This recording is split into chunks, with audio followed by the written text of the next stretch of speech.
ఈ ప్రాజెక్టు కూడా చరిత్ర మనం చూస్తే ఇది 2004లో ప్రారంభించడం, అంతవరకు కూడా ఫౌండేషన్ వేశారు, పనులు స్టార్ట్ చేయడం, అక్కడి నుంచి లిటిగేషన్లో పడిపోవడం, 2009 నుంచి 14 వరకు పనులు జరగకుండా మళ్ళీ కాంట్రాక్ట్ని పిలవకుండా పోవడం, ఆ కాంట్రాక్టులు కొంతమంది ఇప్పుడు కూడా కోర్టులో తిరగడం, ఎన్ని వేరియస్ ఆస్పెక్ట్స్ వచ్చి ఇబ్బందులు వచ్చాయి.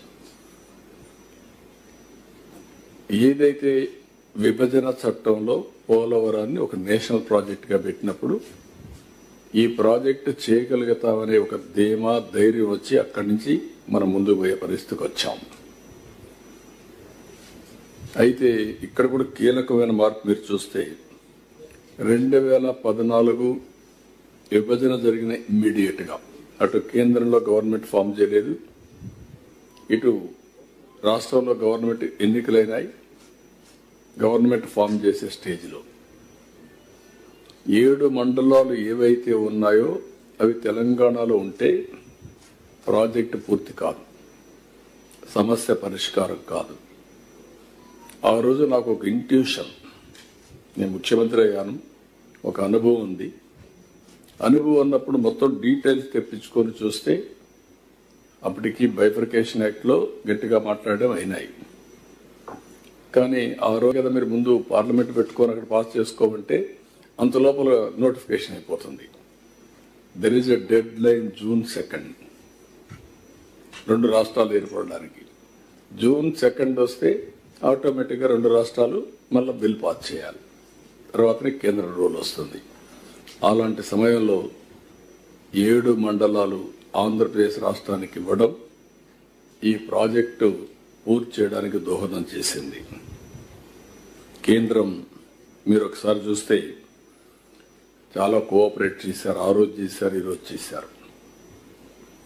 అక్కడి నుంచి ఈ ప్రాజెక్టును పూర్తి చేయడానికి నీతి ఆయోగ్కి వెళ్తే నీతి ఆయోగ్ రికమెండ్ చేశారు, ఇది ఆంధ్రప్రదేశ్కి డెడికేటెడ్ ప్రాజెక్ట్, బైఫర్కేషన్లో వచ్చింది, ఈ ప్రాజెక్టును పూర్తి చేయాలంటే వాళ్లే శ్రద్ధ తీసుకుంటారు, నేషనల్ ప్రాజెక్టులు పూర్తి చేసిన చరిత్ర చూస్తే ఆశాజనకంగా లేవు, కాబట్టి ఈ ప్రాజెక్ట్ రాష్ట్రానికి ఇమ్మని చెప్పి ఎగ్జిక్యూషన్ అంతా కూడా స్టేట్ గవర్నమెంట్ చేయమని ఇచ్చారు.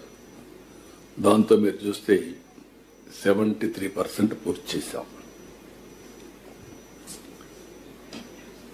అదే మరి ఒక్కసారి మీరు చూసిన 32,215 క్యూబిక్ మీటర్ల కాంక్రీట్ పనులు ఒక్కరోజు చేసి గిన్నెస్ రికార్డ్ ఎక్కింది. 414 రోజుల్లో 1397 మీటర్లు డయాఫామ్ వాల్ నిర్మాణం చేశాం. అప్పట్లోనే 440 కోట్లతో పూర్తి చేశాం. అదే మరి 2 కిలోమీటర్లు మొత్తం లోతు కూడా చూస్తే కొన్ని ప్లేసెస్ 100 మీటర్స్కి వెళ్ళింది. 28 సార్లు వచ్చాను, 82 సార్లు వర్చువల్ గా రివ్యూ చేశారు. సోమవారాన్ని పోలవరంగా చేసుకుని అన్ని చేశాం. అదే మరి రైట్ మెయిన్ కెనాల్ పూర్తి చేసి చాలా వరకు ల్యాండ్ ఎక్విజిషన్ చేసి నీళ్లు కూడా ఇచ్చాం. ఇది లేట్ అవుతుందని చెప్పి పట్టిసీమ తీసుకొచ్చాం. లెఫ్ట్ మెయిన్ కెనాల్ కూడా స్పీడప్ చేశాం. ఇవన్నీ చేస్తే జరిగింది మీరు చూశారు. బాధేస్తుంది ఇక్కడికి వస్తే తలుచుకుంటే. ఈరోజు ఈ ప్రాజెక్టు ఏ విధంగా ఉండాల్సింది ఇప్పుడు ఎట్లుంది అది తలుచుకుంటే చాలా బాధేస్తుంది. ఇక్కడ దీంట్లో మీరు కూడా చాలా మంది భాగస్వాములు. ఎవ్రీ నెలకు ఒకసారి నేను వస్తే మీరు కూడా రావడం, మీరు కూడా పార్టిసిపేట్ చేయడం, ఇవన్నీ ప్రజలకు డెవలప్మెంట్ చెప్తూ వచ్చారు. ఏదైతే వీళ్ళు చేసిన దుర్మార్గమైన కార్యక్రమం ప్రజలకు రిమైండ్ చేయాల్సిన బాధ్యత నా మీద ఉంది. ప్రజలు కూడా అర్థం చేసుకోవాల్సిన అవసరం ఉంది. ఆ రోజు జరిగినటువంటి తప్పు చరిత్ర క్షమించరాని నేరం. It is a national project, it is a peoples property. అందరికీ నమస్కారం. ఈరోజు ప్రజాస్వామ్యంలో ఉన్నామా రాక్షస రాజ్యంలో ఉన్నామో అర్థం కాని పరిస్థితి కనిపిస్తూ ఉంది. ఈ జీవీఎంసీ మేయర్ మీద పెట్టిన అవిశ్వాస తీర్మానం వాళ్ళు గెలవడం అనేది పూర్తిగా అనైతికం. ఎంత ఘోరం అంటే మా పార్టీ కార్పొరేటర్స్ మీద సామదాన భేద దండోపాయాలు ఉపయోగించి చాలా దారుణంగా వాళ్ళకి ప్రలోభాలకు గురి చేసి భయపెట్టి ఈ విధంగా గెలవడం అనేది నిజంగా ప్రజాస్వామ్యాన్ని ఈ కూటమిలో ఉన్న వాళ్ళు కూనీ చేశారు. అది క్లియర్ గా అర్థమవుతుంది. మా పార్టీ గుర్తు మీద గెలిచి ఆ పార్టీలోకి వెళ్ళిన కార్పొరేటర్స్ వాళ్ళకి అవిశ్వాసానికి మద్దతు ప్రకటించిన కార్పొరేటర్స్ మాత్రం నేను ఒకటే చెప్తున్నాను, మీరు మిమ్మల్ని చూసి ఈ విశాఖపట్నం గెలిపించిన ప్రజలు ఈ రోజు నవ్వుకుంటున్నారు. ఇలాంటి వాళ్ళకి గెలిపించామని బాధపడుతూ ఉండే పరిస్థితి తీసుకొచ్చారు మీరు. నిజంగా మీరు చేసింది చాలా దారుణం. మీకు రాజకీయంగా మీకు మీరే సమాధి కట్టుకున్నారు అనే విషయం గుర్తుంచుకోవాల్సిందిగా తెలియజేస్తున్నాను. ఎంత దారుణంగా అంటే 10 నెలల కాలం కోసం ఒక బీసీ మహిళను ఈ విధంగా దించడానికి ఇన్ని కుట్రలు అవసరమా? ఈ కూటమి ప్రభుత్వం అధికారంలోకి వచ్చాక ఏం చెప్పారు చంద్రబాబు నాయుడు గారు, పవన్ కళ్యాణ్ గారు?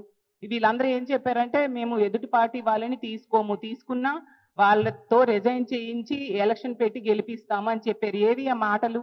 చేతల్లో కనిపించవా? నిజంగా దమ్ము ధైర్యం ఉంటే ఈ 27 మంది కార్పొరేటర్స్ ని తీసుకుంటే మా పార్టీకి రాజీనామా చేయడమే కాకుండా కార్పొరేటర్స్ గా కూడా రాజీనామా చేసి ప్రజల దగ్గరికి వెళ్ళి గెలిచి అప్పుడు వాళ్ళకి మద్దతు తెలియజేసుకుంటే బాగుండేది కదా. ఇంత దారుణంగా టికెట్ ఇచ్చిన పార్టీకి వెన్నుపోటు పోవడం నిజంగా చాలా బాధాకరమైన విషయం. ప్రజలన్నీ గమనిస్తూ ఉన్నారు. ఆ రోజు జగన్మోహన్ రెడ్డి గారు ఒక బీసీ మహిళకు అవకాశం ఇస్తే ఈ రోజు ఆ బీసీ మహిళని దించి ఒక బీసీల ద్రోహిగా అలాగే ఒక మహిళా ద్రోహిగా ఈ కూటమి ప్రభుత్వం ఈ రోజు నిలిచిందని తెలియజేస్తూ ఉన్నాను.